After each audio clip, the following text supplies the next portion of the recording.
Hi students, good morning. कैसे हैं आप सब? आज हम स्टडी करने जा रहे हैं क्लास 9th के अंतर्गत साइंस का बायोलॉजी पार्ट, जो बायोलॉजी का पार्ट है उसके बारे में। साइंस के अंतर्गत 3 सब्जेक्ट को पढ़ना होता है आपको, फिजिक्स, केमिस्ट्री एंड बायोलॉजी। तो इसमें हम बायोलॉजी के बारे में स्टडी करेंगे। इसके अंतर्गत हम पिछले वीडियो में आप लोगों को बताए भी हैं कि कोशिका क्या होती है, कोशिका यूकैरियोटिक प्रोकैरियोटिक क्या होती है। इसके साथ ही आपको हमने बताया है कि प्लांट सेल के अंतर्गत कौन कौन से सेल ऑर्गेनल्स पाए जाते हैं और उनका वर्क भी बताए हैं। आज आप लोग पढ़ेंगे आज के टॉपिक में कि जंतु कोशिका के बारे में पढ़ना है कि जंतु कोशिका का डायग्राम कैसे बनाया जाता है, कैसे होता है, और जंतु कोशिका में कौन कौन से सेल ऑर्गेनल्स कोशिकांग पाए जाते हैं और उनके कार्यों को भी देखेंगे। तो आज हम पढ़ेंगे जंतु कोशिका के बारे में।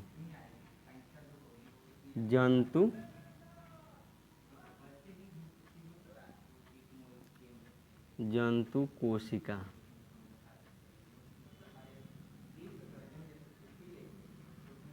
जंतु कोशिका के बारे में आज आप लोग स्टडी करेंगे, एनिमल सेल के बारे में।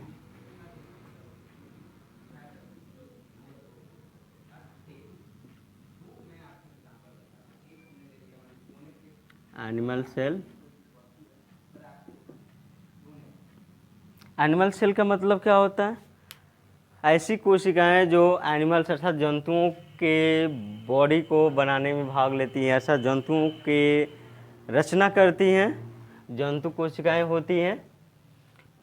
याद रखेंगे जब आप लोग क्लास 9th में ही पढ़ेंगे कि जंतु कई प्रकार के होते हैं और उनमें अंग तंत्र अलग अलग प्रकार का होता है।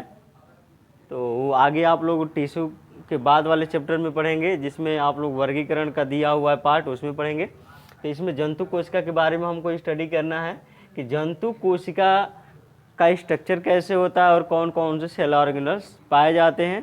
उसके बाद देखेंगे कि जंतु कोशिका और पादप कोशिका में अंतर क्या होता है। तो पहले हम जंतु कोशिका का स्ट्रक्चर खींच लेते हैं। तो मेरे साथ ध्यानपूर्वक देखेंगे और स्ट्रक्चर आप लोग क्या करेंगे, बनाने की कोशिश करेंगे और बनाएंगे भी। तो जंतु कोशिका का स्ट्रक्चर मेरे साथ खींचेंगे। तो स्टूडेंट, जंतु कोशिका का चित्र कैसा होता है तो पहले देख लेंगे।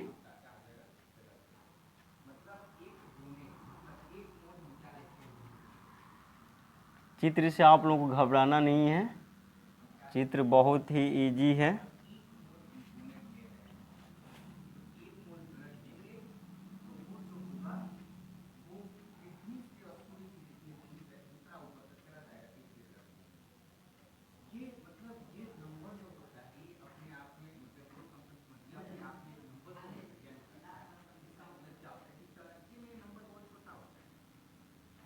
देखेंगे इसको हम क्या करें, रिपीट कर दे रहे हैं। इस जो लाइनिंग है इसको रिपीट कर देंगे चित्र बनाने के समय।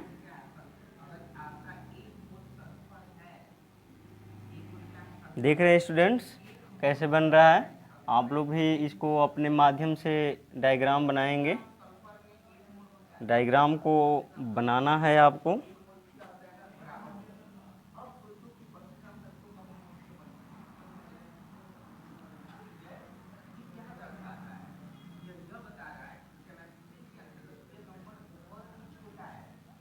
ये डायग्राम रहा इसका डायग्राम, और ऊपर का पार्ट बना लेते हैं। तो ऊपर के पार्ट में आपको पता है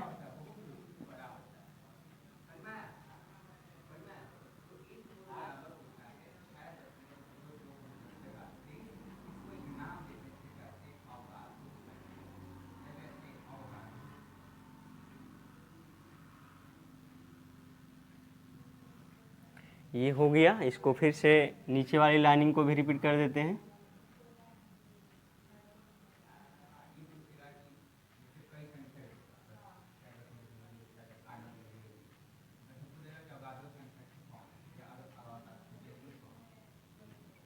ये हो गया स्टूडेंट्स, इसको माइक्रोविलाई कहते हैं। यहाँ से ऐसे आप लोग खींचेंगे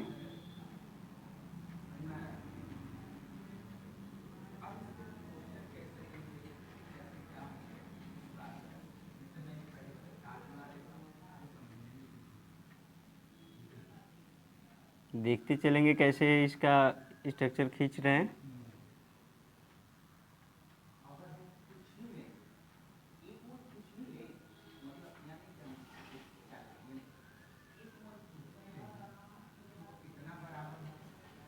दिख रहे हैं, इसको भी रिपीट कर देते हैं।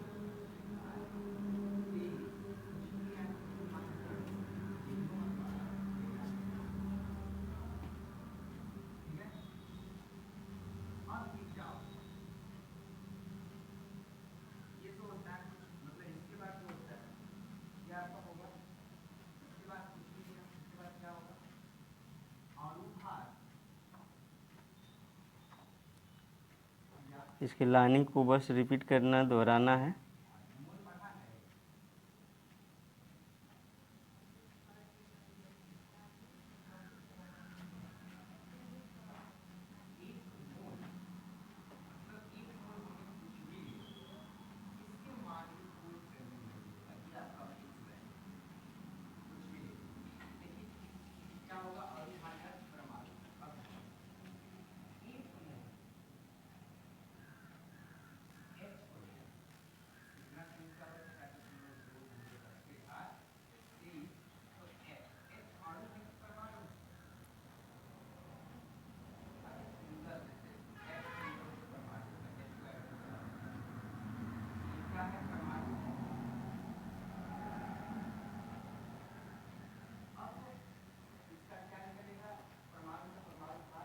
तो ये एक एनिमल सेल का हमने डायग्राम खींचा है आपके सामने।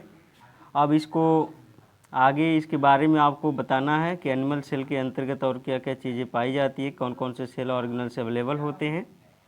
तो इसमें न्यूक्लियस होता है, तो न्यूक्लियस को पहले बनाते हैं। बड़े भाग में न्यूक्लियस होता है।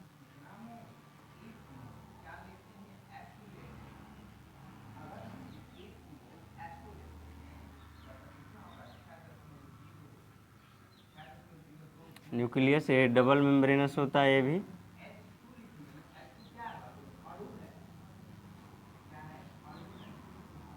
डबल मेम्ब्रेनस होता है।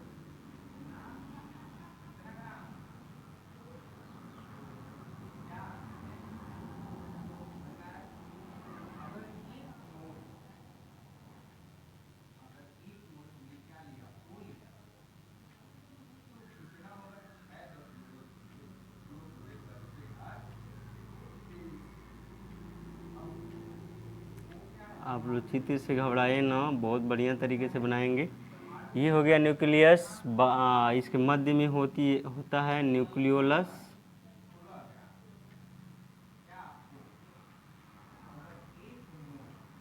बीच में होता है न्यूक्लियोलस, और इसमें क्रोमोसोम्स होते हैं, thread like structure. Thread like structure chromosomes होते हैं, क्रोमोसोम्स होते हैं। और इसमें जो ये लिक्विड मटेरियल होता है न्यूक्लियोप्लाज्म होता है, इसमें न्यूक्लियोप्लाज्म भरा होता है। सारी चीज़ें याद रखेंगे। इसके बाद इससे भी एंडोप्लाज्मिक रेटिकुलम जुड़ा होता है अंतःप्रद्रव्य जालिका, तो उसको भी बना देते हैं अंतःप्रद्रव्य जालिका को।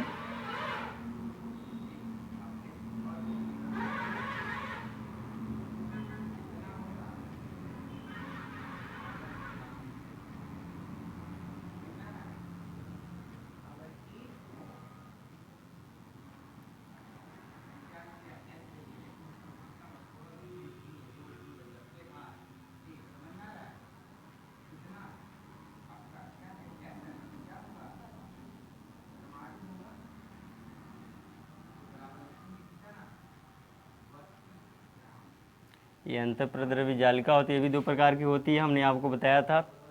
प्लांट सेल के अंतर्गत एक चिकनी, एक खुरदरी। तो राइबोसोम की उपस्थिति के कारण ये सारी चीज़ें होती हैं। ये हो गया अंतःप्रद्रव्य जालिका।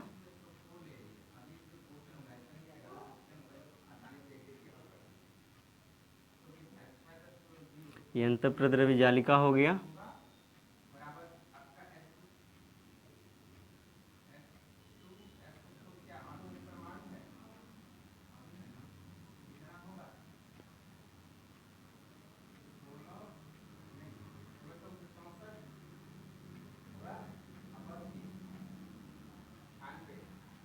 इसके बाद यहाँ भी बना देते हैं, थोड़ा छोटा सा ही बनाएंगे।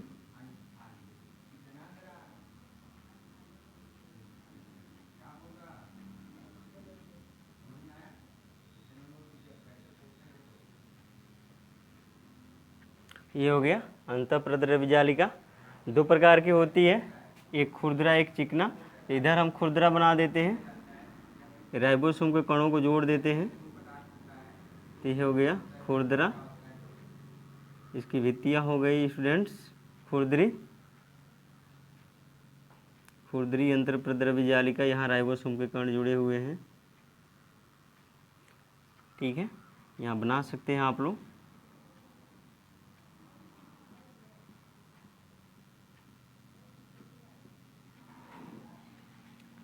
खुरदरी अंतःप्रद्रव्य जालिका होती है ये।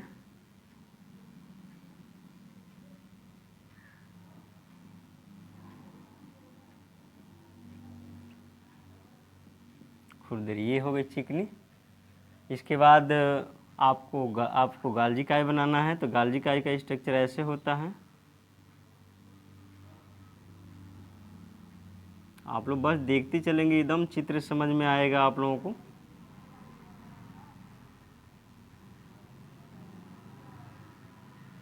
ये नलिका होती है, पतली पतली नलिकाएं होती हैं।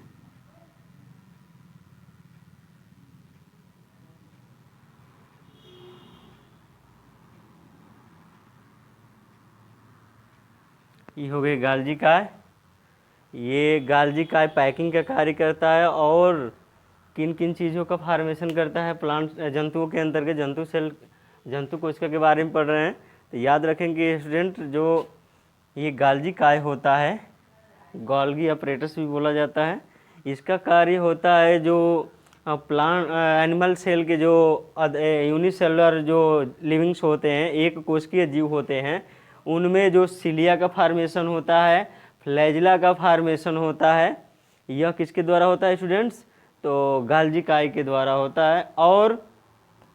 और आपको बता दें कि जो मानव में जो शुक्राणु का अग्रपिंडक होता है, मानव के शुक्राणु का अग्रपिंडक इसी गाल्जी काय के द्वारा बनाया जाता है, आप निर्माण होता है।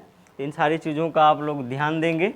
आगे बनाना है आपको माइटोकांड्रिया को, तो माइटोकांड्रिया नाव की तरह स्ट्रक्चर होती है। नाव समझ रहे हैं ना, बिल्कुल नाव की तरह स्ट्रक्चर होती है।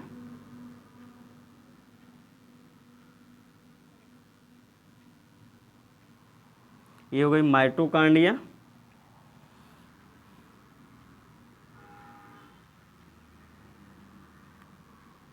ये माइटोकांड्रिया हो गई स्टूडेंट्स।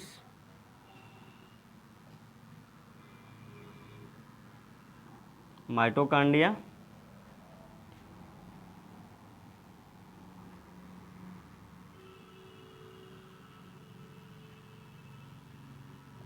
माइटोकांड्रिया हो गई। इसके बाद गाल्जी काय, माइटोकांड्रिया। इसके बाद माचिस की डिब्बी की तरह स्ट्रक्चर जो होती है, माचिस की डिब्बी इसको कहते हैं सेंट्रियोल्स। ऐसे ये सेंट्रियोल्स होता है। सेंट्रियोल्स जो होता है स्टूडेंट्स, यह कोशिका विभाजन में भाग लेता है। ये सेंट्रियोल्स हो गए, जिसको सेंट्रोसोम भी कहते हैं। सेंट्रियोल्स होते हैं।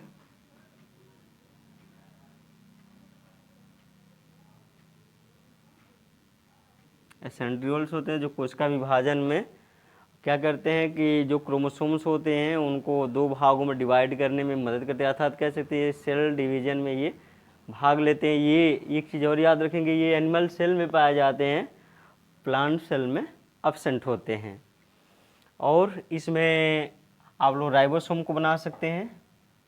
ये छोटे छोटे कण जो हैं राइबोसोम के फ्री एंड पे पाए जाते हैं, पूरे कोशिका द्रव्य में होते हैं। ये राइबोसोम हो गए। ये राइबोसोम।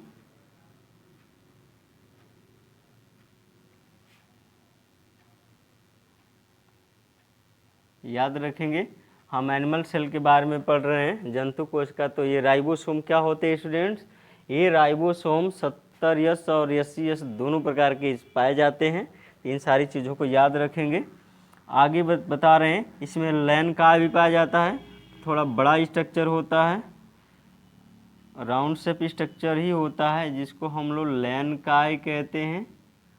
और इसका फंक्शन आगे बताएंगे आपको, लयन काय का कार्य क्या होता है। कोशिका की आत्मघाती थैली कहा जाता है इसको, क्योंकि इसमें डाइजेस्टिव एंजाइम्स पाए जाते हैं। वो कैसे होता है, और जब इसके बारे में हम फंक्शन बताएंगे तो बताएंगे। इसमें ये सारा चीज़ जो देख रहे हैं स्टूडेंट, ये होता है इसका साइटोप्लाज्म। ये जो होता है सेल के अंतर्गत, तो उसको साइटोसोल भी कहते हैं। साइटोसोल लिक्विड जो मटेरियल होता है इसको कहा जाता है साइटोसोल। तो इसको कहा जाता है साइटोसोल, इसका नामकरण कर देते हैं साइटोसोल। साइटोसोल कहते हैं।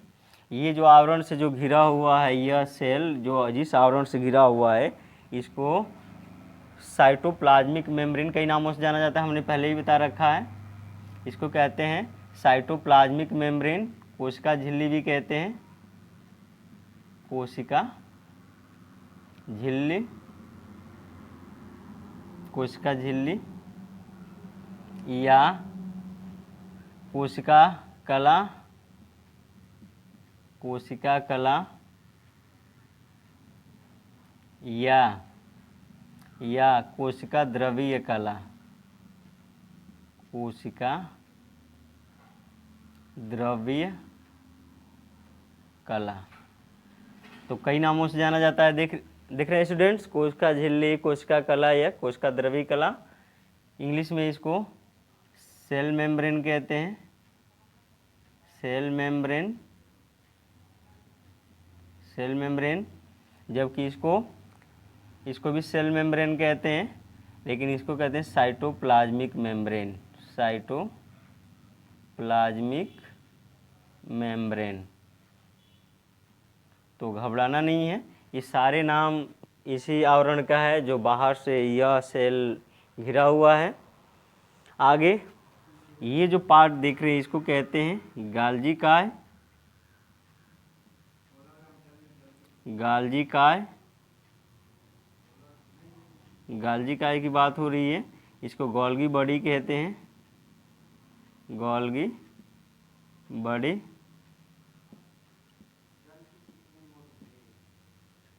गोल्गी बॉडी कहते हैं। ये साइटोसोल हो गया, इसमें जो लिक्विड पदार्थ होता है इसको कहते हैं माइटोकांड्रिया, सूत्रकणिका, सूत्रकणिका। इंग्लिश में इसको माइटोकांड्रिया कहते हैं, माइटोकांड्रिया। माइटोकांड्रिया हो गए। इसमें होते हैं ये लाइसोसोम, ये लाइसोसोम मतलब इसमें एंजाइम भरे होते हैं, डाइजेस्टिव एंजाइम्स। लाइसोसोम के अंतर्गत डाइजेस्टिव एंजाइम्स होते हैं स्टूडेंट्स, डाइजेस्टिव एंजाइम्स भरे होते हैं। तो ये हो गए लयन काय, लयन काय, इसको कहते हैं लाइसोसोम, इंग्लिश में लाइसोसोम हो गए। ये साइटोप्लाज्म हो गया। इस याद रखेंगे, न्यूक्लियस को छोड़कर सभी जो पदार्थ होता है वो साइटोप्लाज्म कहलाता है। यहाँ पर इस सभी पदार्थों को कहते हैं कोशिका द्रव्य, कोशिका द्रव्य, साइटोप्लाज्म, साइटोप्लाज्म। यदि सभी की बात किया जाए, यदि इसमें साइटोप्लाज्म किसको कह रहे हैं, न्यूक्लियस को छोड़कर बाकी सभी जो सेल ऑर्गेनल्स और साइटोसोल है सभी को एक साथ हम कह रहे हैं कोशिका द्रव्य। और न्यूक्लियस के साथ भी न्यूक्लियस के साथ जो सभी पदार्थ होते हैं स्टूडेंट, इसको कहा जाता है जीव द्रव्य, जीव द्रव्य, जीव द्रव्य, जिसको कहते हैं प्रोटोप्लाज्म, प्रोटोप्लाज्म। तो प्रोटोप्लाज्म और साइटोप्लाज्म में क्या अंतर है? तो साइटोप्लाज्म में न्यूक्लियस को छोड़कर बोला जाता है सभी मटेरियल्स को, और जीव द्रव्य में प्रोटोप्लाज्म में सभी मटेरियल और मतलब दीज और नोन एज प्रोटोप्लाज्म, सभी को कहा जाता है एक साथ। ये जो माचिस की डिब्बी की तरह स्ट्रक्चर देख रहे हैं स्टूडेंट्स, इसको कहा जाता है, इसको कहा जाता है आपका सेंट्रोसोम, सेंट्रोमियर या सेंट्रोसोम भी बोला जाता है, सेंट्रोसोम, सेंट्रोसोम, सेंट्रोसोम,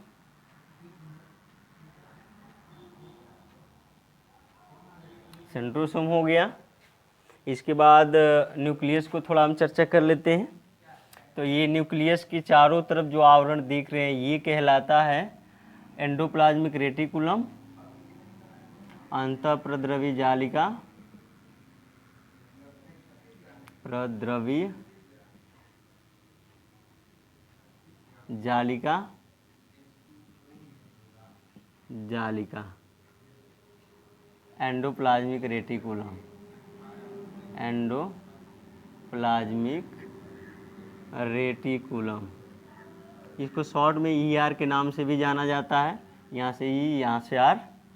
ये दो प्रकार का होता है, जिसमें राइबोसोम के कण लगे होते हैं, इसको रफ एंडोप्लाज्मिक रेटिकुलम कहा जाता है। तो इसको लिख सकते हैं यहाँ पर RER,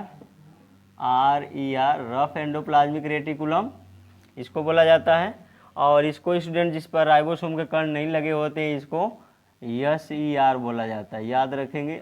SER और RER का मतलब, RER ये रफ एंडोप्लाज्मिक रेटिकुलम जिस पर राइबोसोम के कण लगे होते हैं, जुड़े होते हैं, और जिस पर राइबोसोम के कण नहीं लगे होते स्मूथ एंडोप्लाज्मिक रेटिकुलम। ये न्यूक्लियस हो गया, ये कहलाता है स्टूडेंट्स न्यूक्लियस, केंद्रक, ये केंद्रक हो गया, जिसको हम इंग्लिश में न्यूक्लियस कहते हैं, न्यूक्लियस। ये न्यूक्लियस मेम्ब्रेन, न्यूक्लियस एक आवरण से घिरा होता है जिसको न्यूक्लियस मेम्ब्रेन कहते हैं, केंद्रक आवरण कहते हैं। तो ये हो गया इसका न्यूक्लियस मेम्ब्रेन, इसको वहीं लिख देते हैं। ये जिस आवरण से घिरा होता है इसको कहते हैं केंद्रक आवरण, केंद्रक आवरण, nucleus membrane, nuclear membrane, nuclear membrane, जिसके द्वारा यह डबल मेम्ब्रेनस होता है। ये न्यूक्लियोलस होता है, ये मध्य में न्यूक्लियोलस होता है, इसको कहते हैं न्यूक्लियोलस, केंद्रिका, केंद्रिका,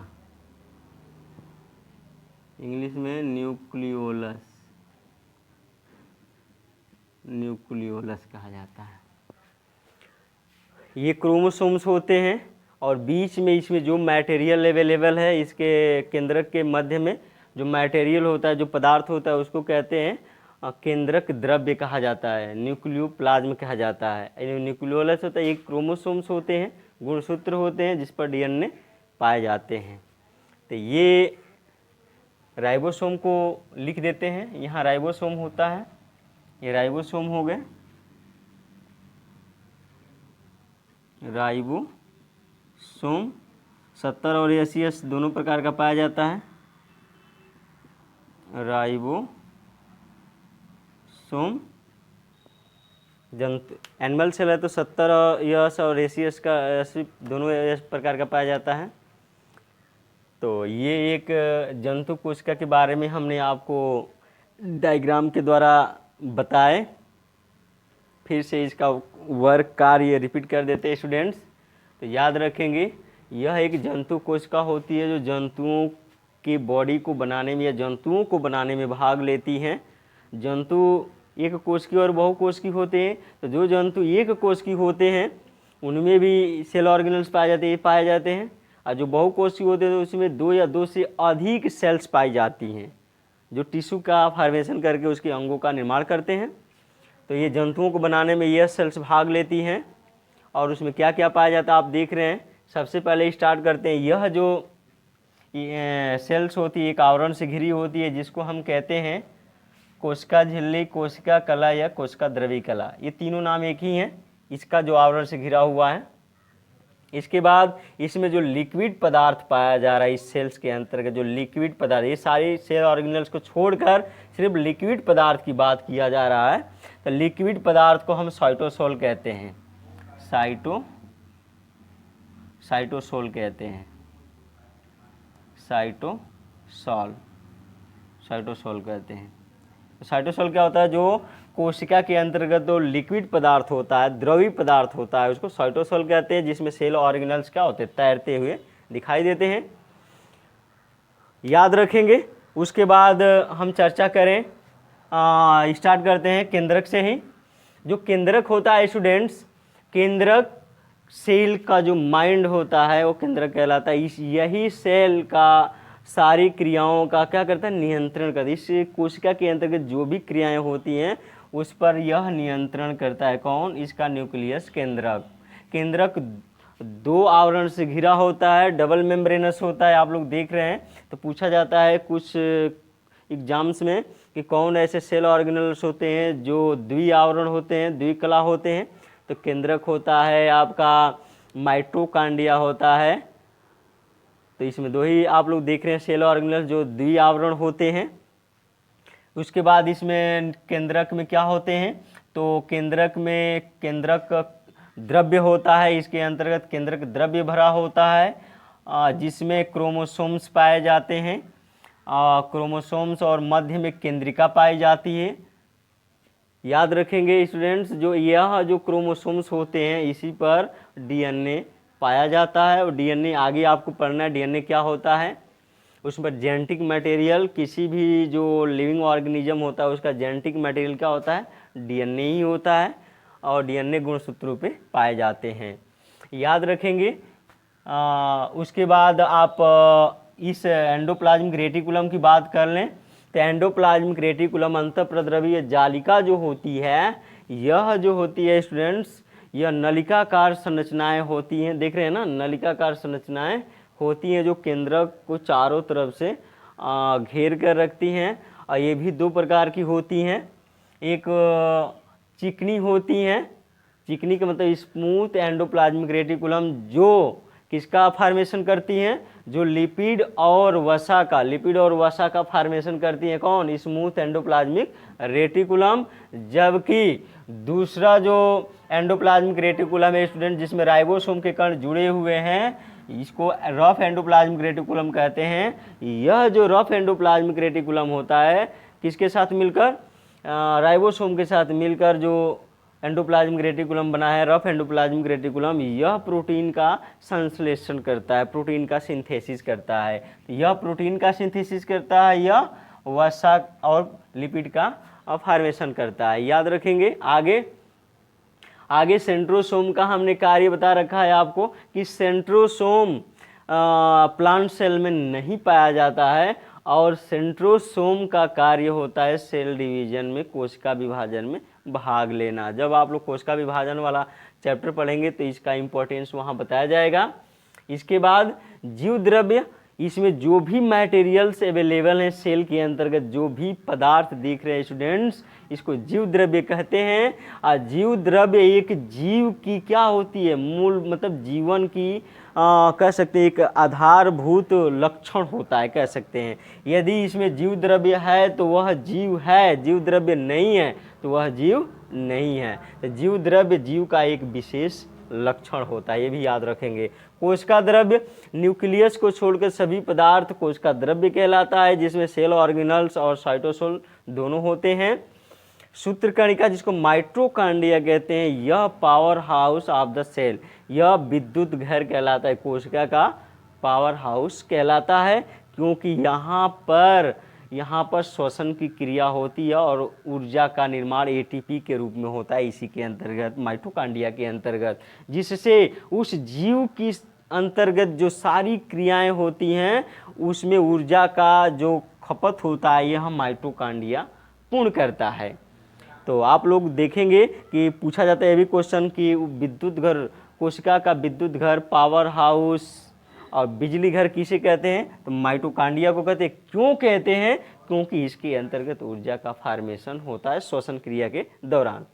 ठीक है स्टूडेंट्स, आगे देखेंगे लयन काय के बारे में। यह जो लयन काय होता है ये भी आपको बता दें कि लगभग प्लांट सेल में एब्सेंट होते हैं लयन काय, लाइसोसोम एनिमल सेल में पाए जाते हैं। और लयन काय में डाइजेस्टिव एंजाइम्स पाए जाते हैं, पाचक एंजाइम्स पाए जाते हैं, जो इसमें जो टूटे फूटे सेल ऑर्गेनल्स के भाग होते हैं उनको डाइजेस्ट करने में ये हेल्प करते हैं। अर्थात एक तरह से कहा जाए, आपसे पूछा जाता है कि कोशिका की सफाई कर्मी किस सेल ऑर्गेनल्स को कहा जाता है, तो कोशिका की सफाई कर्मी लयन काय को कहा जाता है। क्योंकि कोशिका के अंतर्गत जितने भी टूटे फूटे या अवशिष्ट पदार्थ होते हैं उसको पचाने का कार्य कौन करता है, लयन काय करता है। तो कोशिका की सफाई कर्मी लयन काय को कहा जाता है। और कभी कभी क्या होता है कि लयन काय की जो झिल्ली होती है एक झिल्ली से घिरा होता है, सिंगल लेयर्ड होता है,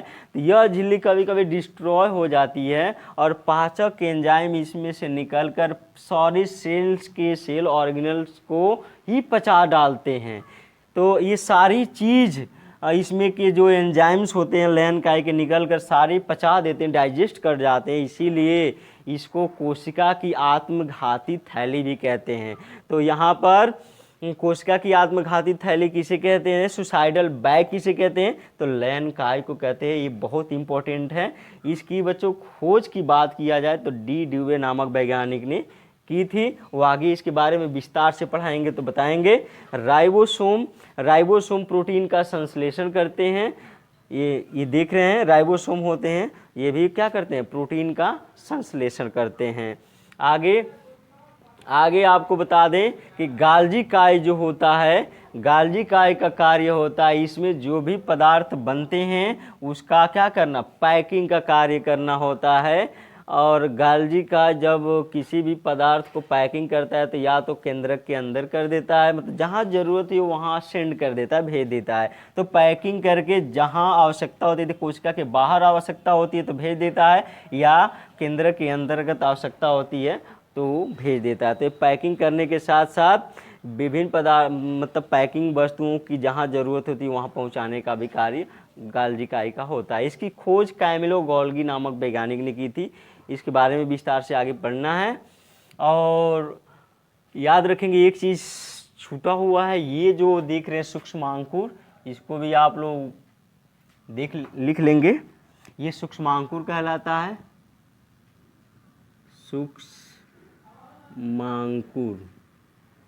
सूक्ष्मांकुर कहते हैं स्टूडेंट्स।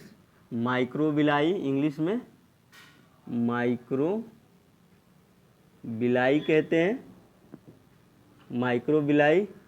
माइक्रोबिलाई का कार्य होता है पदार्थों का अब्जॉर्प्शंस करना, अवशोषण करना और सिक्रीशन करना, मतलब स्रावित करना। अवशोषण और स्रावित करने का कार्य किसका होता है, तो माइक्रोबिलाई का होता है, सूक्ष्मांकुर का होता है। तो ये अंगुली नुमा उभार दिख रहे स्टूडेंट, जिसको सूक्ष्मांकुर अर्थात माइक्रोबिलाई कहते हैं, जो अवशोषण मतलब ऑब्जॉर्प्शंस और सिक्रीशंस का कार्य करते हैं। कौन, सूक्ष्मांकुर। तो आप लोगों ने आज स्टडी किया एनिमल सेल के विभिन्न पार्टों के बारे में, उनके वर्क के बारे में।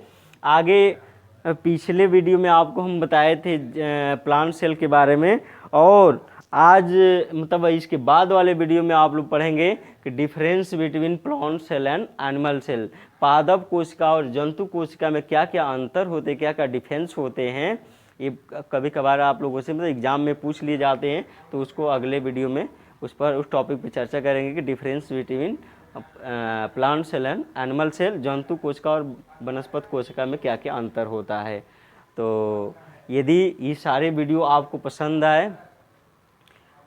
आए तो लाइक करिए और शेयर करिए, साथ साथ सब्सक्राइब करिए। और कोई क्वेश्चन पूछना है तो कमेंट बॉक्स में दे सकते हैं। रहने देते हैं स्टूडेंट्स, धन्यवाद।